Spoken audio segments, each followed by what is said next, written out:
Johnny Dollar. This is Jack Price, Johnny. Corpus Christi, Texas? That's right. Try Western Life Insurance Company. No. No. No, Johnny.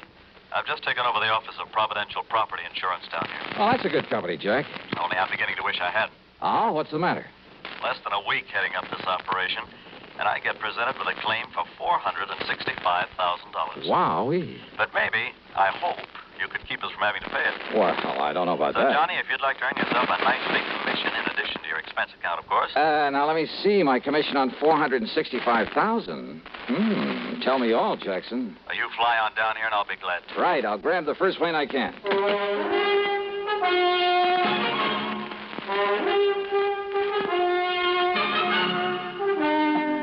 CBS Radio brings you Bob Bailey in the exciting adventures of the man with the action-packed expense account, America's fabulous freelance insurance investigator. Yours truly, Johnny Dollar.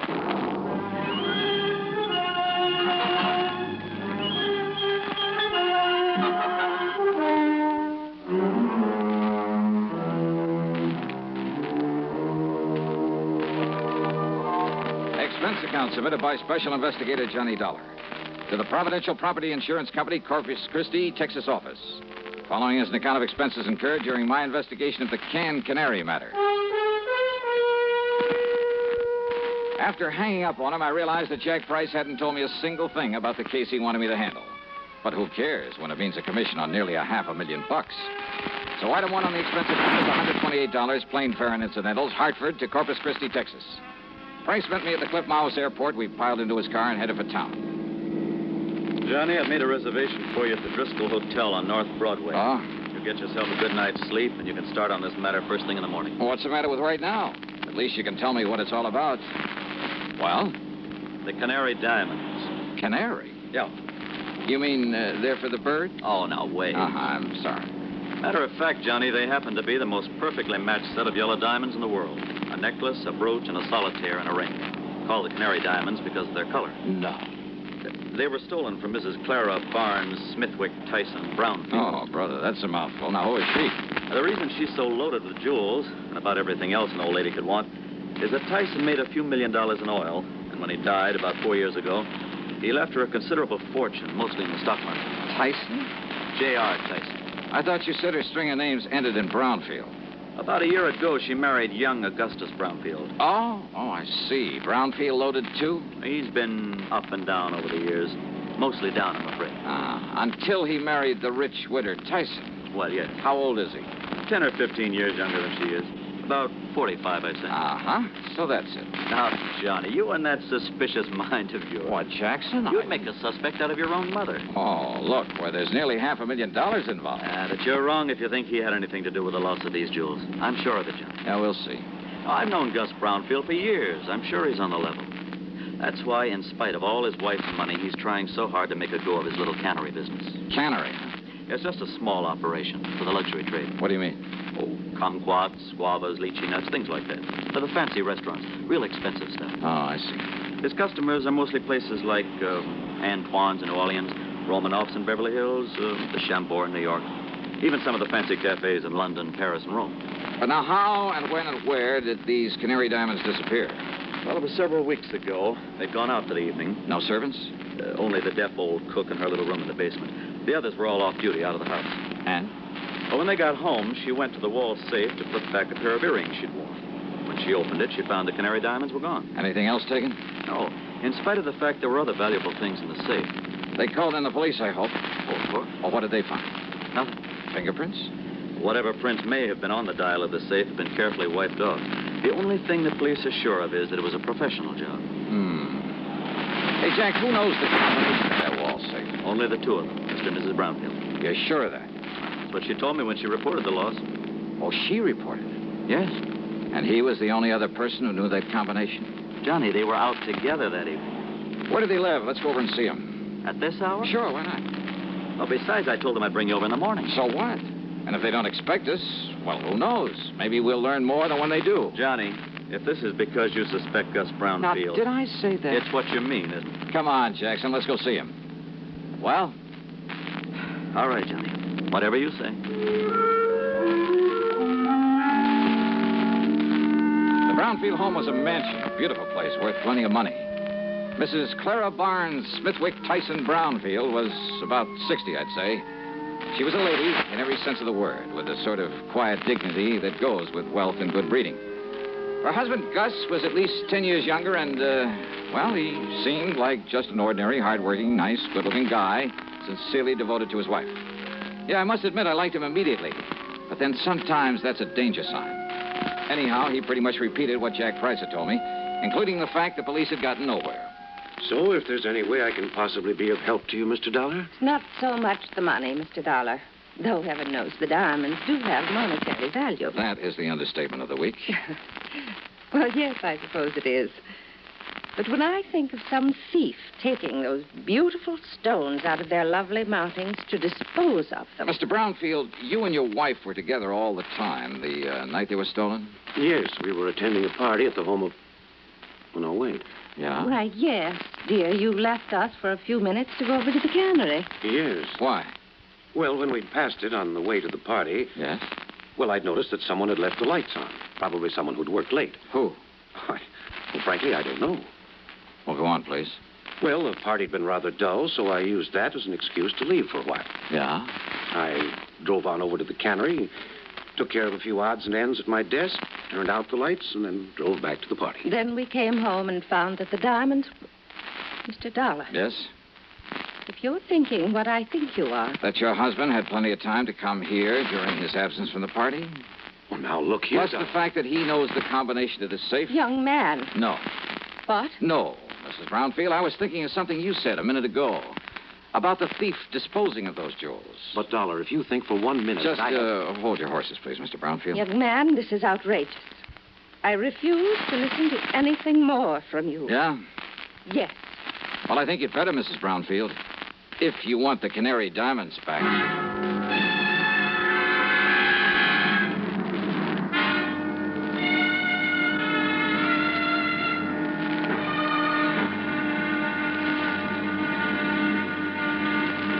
Next time you refresh, enjoy a frosty, ice-cold Pepsi-Cola. Sociability, Charlie. All right, Kay, how's this? Pepsi is light, refreshes without filling. You like to refresh? Have a Pepsi right now. Well, offer it to everybody, Charlie. I will. Enjoy Pepsi at the fountain. It's delicious at home, too. Have one at lunch or with a snack.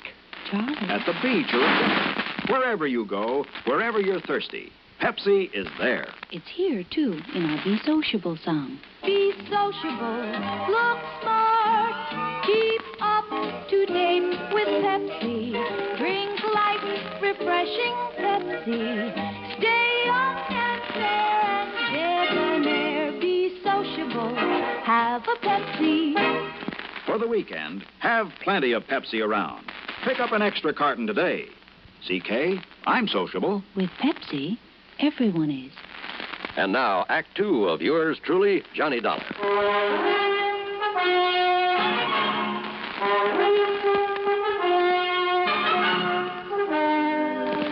Dollar, this is ridiculous. Is it, Mr. Brownfield? And I suppose the fact that my cannery business is not particularly profitable. Oh, I didn't know about that. I suppose you've decided that that's a motive for the theft of the diamonds. Well, I suppose it could be, couldn't it? Now, listen, Johnny, this is ridiculous. Take it easy, Jack. This is not only ridiculous, it's insulting. I must ask that you gentlemen leave this house immediately. Mr. Price? Of course, Mrs. Brown. Now, just a minute. No. I've had enough of this.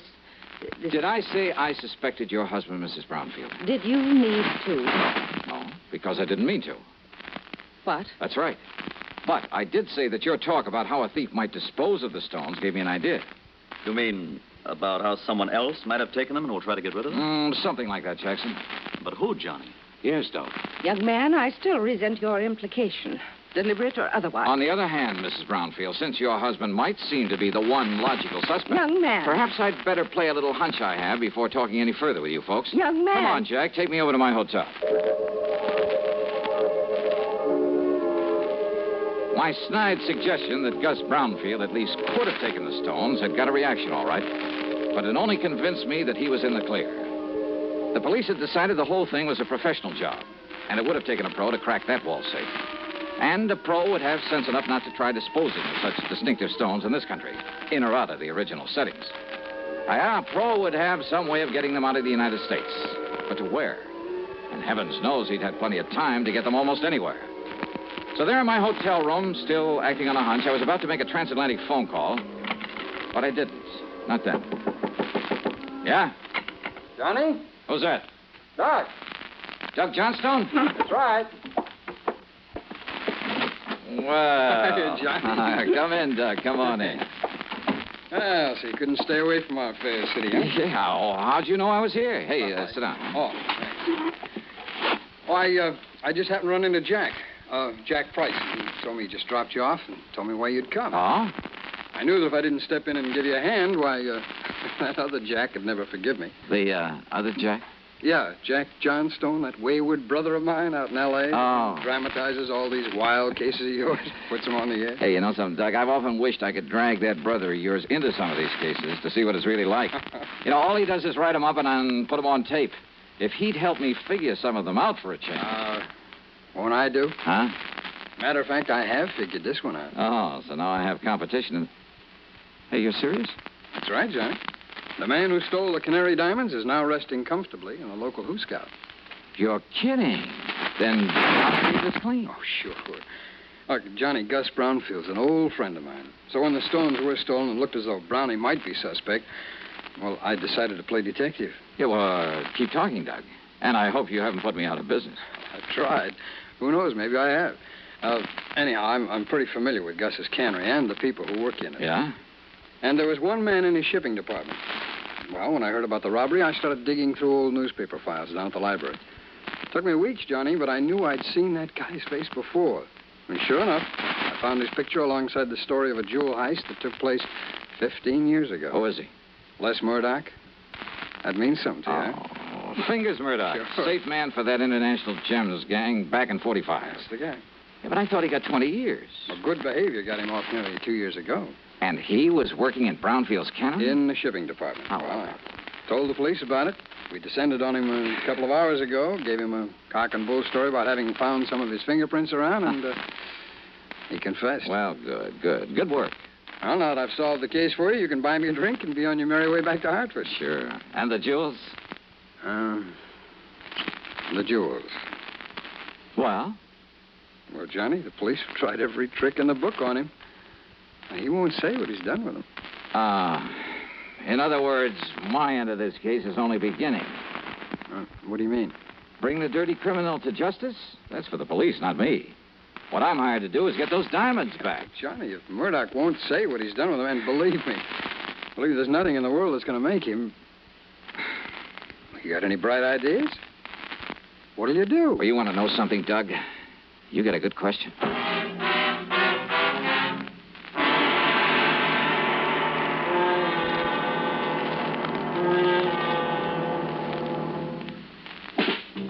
Smoking more now, but enjoying it less.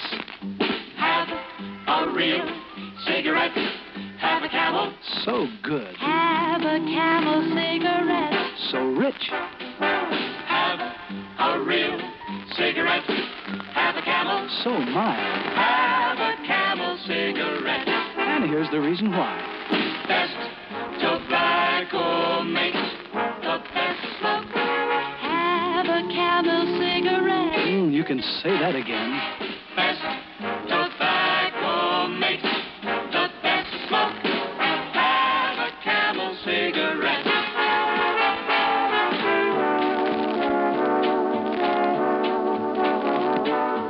If you're smoking more these days, but enjoying it less, then change to Camels, the best tasting cigarette of all. Start to really enjoy smoking again. Now back to yours truly, Johnny Dollar, and the canned Canary matter.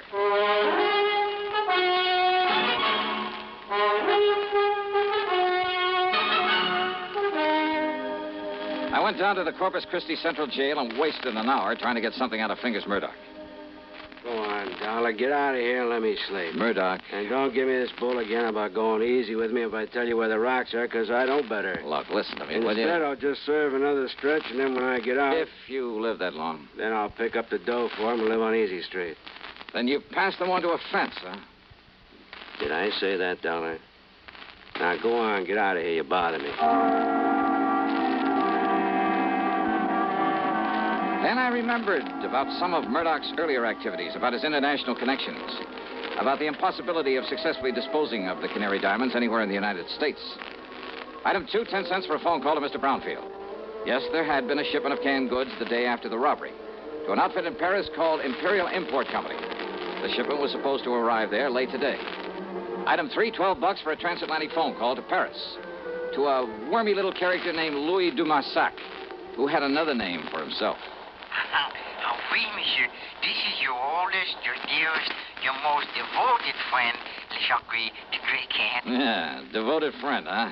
You mean as long as I keep forking over good American dollars for information? But of course, monsieur. Sure. If somebody else came along with a bigger bankroll, you'd sell me out in a second. Oh, no, mon ami. You touch me to the quick. Sure. I mean, to have you put it so blunt. All right, now tell me just one thing. What do you know about canaries? Canaries? That's right. Uh-huh. Well? They are for the birds. Wait, well, monsieur, that's not a very funny thing I've just said. Oh, very funny. So what about the Canary diamonds? Well, alas, I've never heard of them. But I'm sure that for a slight consideration, if I can find out all about them for you, say for $500. Now listen, your old pal, Francois Dubuisson, the fence. Yeah, Dubuisson. What? Oh, that miserable, that no good, that double-crossing. I love him dearly. Now, what's that mean? Millions he's made smuggling jewelry and paintings into this country from your United States. Now, with your help at times. But of course, monsieur. But now what has he done? What has he done? Closed up the antique shop that he used as a front for his operations. You mean he skipped the country? Oh, no. He's still here in Paris. Doing what? Is it not unthinkable that so clever a crook should turn to a legitimate business? Under another name? What kind of business? Produce. Produce? Oui. Caviar from Russia, cheese from Holland, fine sausages from Germany. And canned tropical fruit from here in the States. Oui. Yeah, but how did you know? And he calls it the Imperial Import Company. That is so. Then tell me where I can find him and I'll cable you $100. But of course.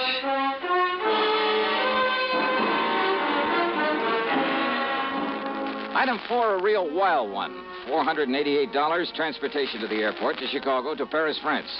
Then a cab to the little warehouse called the Imperial Import Company. And somewhere along the way, I picked up a 39-cent kitchen item that just might help solve this case for me. Francois Dubuisson was more than a little surprised to see me. Monsieur Dolin? Yeah, surprise, huh? And what are you doing here in Paris, huh? Well, I want you to help me find some stolen jewels, Dubuisson. I help you? Mm-hmm. After the trouble you have made for me in the past, it is to laugh, monsieur. Yeah, well, you go right ahead and laugh, but maybe I can persuade you. By waving that pistol in my face, huh? I want to look at your latest shipment of canned goods from the United States. Canned goods? Monsieur, Come on now. Where do you store the stuff for this phony import business you're using as a front now? If you will put down that gun... Maybe through this door, huh? Well, we'll see. Monsieur! Well, now, how about this? Will you kindly explain what you mean by this intrusion, huh? Yep. 10 cases of fancy tropical fruits from the Brownfield Canary in Corpus Christi, Texas. And why not, sir? Only one of these cans doesn't contain fruit. I beg your pardon. As if you didn't know. All right, here you are. Take this and we'll get to work. And just what is this, eh? Well, now, Dubuisson, that's a fine old American institution. It's called a can opener. Yeah, I'll pry open the cases and you open the cans. Monsieur. Uh-huh. Until we find the Canary diamonds. All right, here now. We'll start with this case right here. Oh, I know nothing of the Canary diamonds. You are going to wield that can opener until you do. Monsieur Dolin. 24 cans to a case, 10 cases. That shouldn't take you too long, though you might raise a handful of blisters. There you are. Get started, brother. Have you forgotten? You have no authority here in Paris. Oh, have you forgotten this 38 might give me all I need? And, of course, I can always call in the police. Police? But I won't unless you make me, Dubuisson. I would not like the police. Oh, I know. And if you want the truth when it happens, I'll kind of hate to see them catch up with you. Huh? Sure, with you in the clink, I wouldn't know where to turn when I'm over here looking for something smuggled in from the States. Then, but all I'm interested in at the moment is watching you get to work with that can opener. Well? Go ahead, Dubuisson. No. No? What do you mean by that? It will not be necessary. I shall show you the case, the very can that contains the Canary diamonds. That easy, huh? Oui, monsieur. Each of them bears a mark known only to me. And, of course, to the unfortunate fingers murder who stole them. Too bad, Dubuisson. Eh? Well, I'm really kind of sorry to hear that. You are sorry? Yeah. I'd kind of hoped to stand here and watch you sweat some of the rottenness out of your system.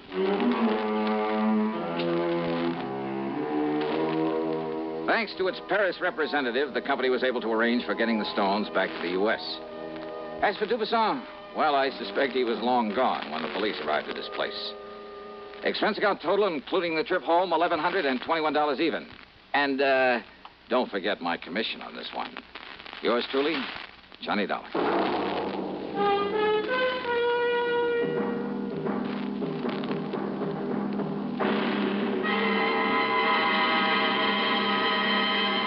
Hi. Maybe you'll recall this tuneful reminder of times past.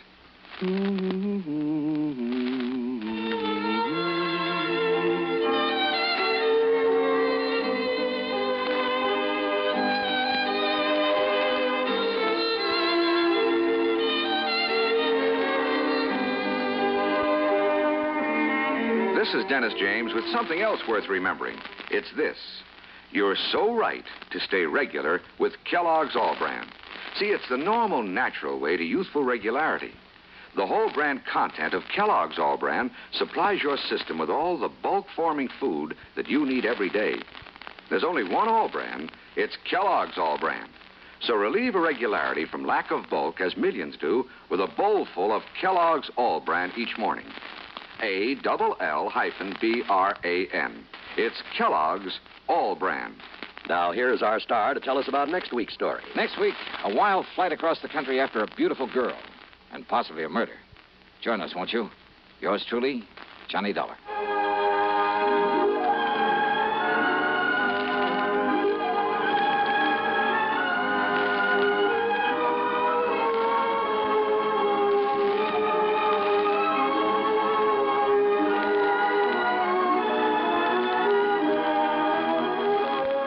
Truly, Johnny Dollar, starring Bob Bailey, originates in Hollywood and is written, produced, and directed by Jack Johnstone.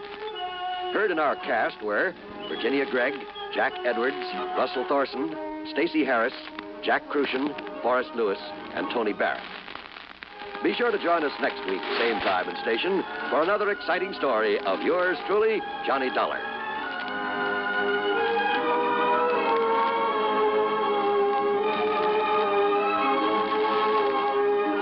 This is John Wall speaking. Greed for Gold promises doom from suspense on the CBS radio network. You know, Dooley, I've been reading up on hypnosis. Come here and let me try it on you. I'm an officer of the law and don't approve of making a man divulge his secrets. However, I'll stand by in case there's criminology involved. I just want to clear up some of his problems, Officer Suggs. But I haven't got any problems. I'm the soul of contentment. Maybe that's your trouble. You're too contented. Lie down, Dooley. You're going to sleep. I feel so good. He's under my influence. Now, little tyke, get up. Go straight to the beer of your choice. Astounding. He's heading for Utica Club. 'Cause Utica Club will still take the trouble to age beer the natural way.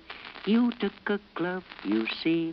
He's got no problem. He's a happy, well-adjusted beer mug. Brewed by the West End Brewing Company of Utica, New York. You're tuned to 590 WROW in Albany. 5:30.